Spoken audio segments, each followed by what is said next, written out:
language, like for example, my husband, he said once he took many classes for French, okay? And he has also the certificate.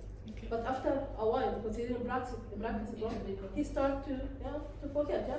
So that's the learning. If you didn't continue practicing the language, especially if you don't have anyone around you speaking that language, you will forget, okay? So that's why we call it what is a process, okay? It takes time and also like effort sometimes, okay? Yeah, so can you read the learn process here? First, learners do not learn structures one at a time. Learning becomes faster when we involve the mapping, the form, meaning, and use. Interlanguage fully developed, the errors are free. Second, when the backsliding occurring. When we introduce new forms to the learner, interlanguage, and emerging modal verbs, thus producing errors such as she can't speak Spanish. She can't speak Spanish. Okay, so let's start one by one, okay? Because we'll have others to be doing. Okay, so again, read the first one so we can focus one by one. The first one. Okay. Learners do not learn structure as one at a time. Learning becomes faster when we involve the mapping of the form, meaning, and use. Interlanguage fully developed and the errors are free. Okay, so when we mention the error are free, what do you mean by the error are free? So there's not like too much errors in the language. It's okay to make mistakes? Yes, it's okay. Like, when we have a context that, you speak and you write and do whatever you want and without someone judging you, yeah? And it's free, so you can continue, yeah? Mm-hmm. Okay? Learn become faster when involve the mapping, form, meaning, and use. Okay, so it's better like to learn the language in a context. That's what it means, yeah? So you know what does it mean, you know how to use it, and also what, the meaning of that what form. Because maybe the same form but in different contexts have what different meanings, yeah? So, and also, what do you mean by interlanguage? Interlanguage?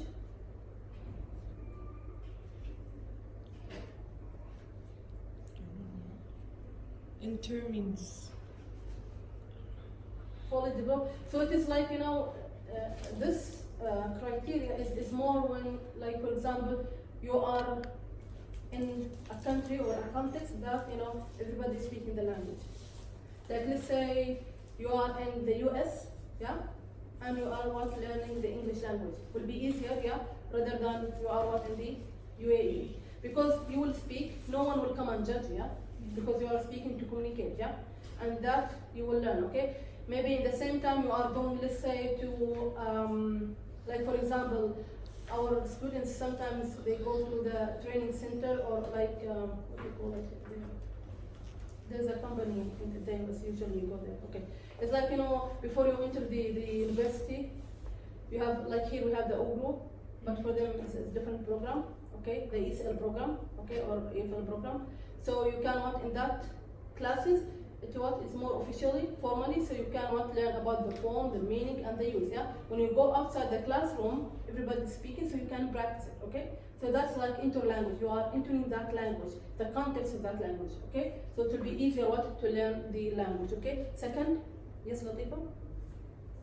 When the backsliding occurs, when we introduce new forms to the learner interlanguage and emerging modal verbs, thus producing errors such as she can't speak Spanish. Yeah, okay. So that's what we explain, okay? For example, you are learning a language, yeah? Okay? And you introduce, let's say, new form, and then new form, and then new form, yeah? So maybe as, as a student, you might forget the first form, yeah? Or maybe you generalize, like can't, yeah? Like each, so it is the same, yeah? The sliding, backsliding, like, you going back, okay? Number 3, yes, no? I don't have a paper. Oh, you don't, okay, Latifa, can you continue? 3. Second language learners rely on the knowledge and the experience they have. If they are beginners, they will rely on their, what is that word? The L1, their first language. Okay. As a source of hypothesis about how the L2 works when they are more advanced, they will rely increasingly on the L2. Yeah, and that's what we explain, yeah? Your, knowledge or experience. So they will rely, if you have, second language, you will think about what your first language. If you have third language, you will think about what second language to get what kind of information, okay? To, connect and rely, okay? Number 4.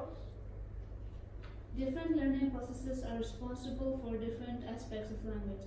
When we learn grammar, it becomes as a habit formation, while we should use different learning processes for teaching processes to respect the differences between them in SLA. Oh, there's Okay. another. Yeah. This is the teaching process. Okay. Okay. So number 4 is more like, you know, as we said, the learning is a process. Yeah. You will learn by time. Okay. So let's say if it is a habit, like, you know, if you got it as a habit, let's say, for example, for me, I'm learning like Spanish. What I do as regular, like, you know, I watch movies every day. Okay. And I try to build up for me, I build up the words now. I don't build up like the structures, yeah? So it depends, like if you are building as a habit, how you form the structures and how you form like a sentence or how you say something, so it depends, okay?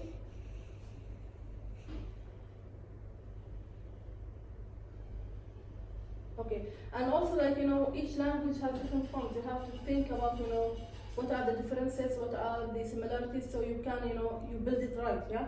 Do you remember when you said, like, you know, you can teach the language inductively? Do you know the word inductive and deductive? Inductive was what? Examples, yeah? Yeah. You teach by examples. Like, for example, you give the student many examples and you let them like figure out what will be the form, yeah?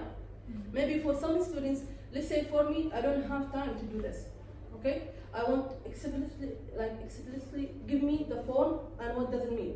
Will be easier for me, okay? Maybe for others, because they have the time and the luxury to learn as they want, so they can, you know, have examples and learn and all that and figure it out. Because, you know, sometimes you give the student examples, but they didn't figure out the right form. So it depends. You have to think about all these kind of issues. Like, for example, if you have a curriculum, yeah, and you have the curriculum is like, you know, it's huge, heavy. So what will you do? Will you like every day will come and okay, I will give you examples and then you didn't figure out and they will go back again and no, yeah, you don't have time. You have to teach them, yeah. So it depends, okay. You have to think about all these kind of issues, okay. So now we'll go to the teaching process. Yes, Salama. The teaching process is enabling language students to use linguistic forms accurately, meaningfully, and appropriately. Okay, so what does that mean? Okay, so when you teach, okay, you have to think mostly like, you know, if we teach like the grammar, we teach like, you know, we think about the accuracy, yeah, like what is the right to learn, yeah, what exactly the form. So that's what does it mean, okay? You teach them what is right. You don't teach them what is wrong, yeah. You don't. With the means and the use and the form. Okay. Yes. Next. Pattern in teaching grammar. There are 3 stages for teaching new grammar. The first is presentation. The teacher introduces new grammar knowledge in particular communicative situations, focusing on its meaning and form. Second is practice. The students work through activities in order to use the new language in different situations. The teaching aims to make the students remember the grammar rules and learn to use their grammar and 4 skills. Okay. Third is production or communication. The students are given chances to use the new grammar freely and integrate it with the prior grammar. The focus is on free use and fluency. Okay, so that's what PPP.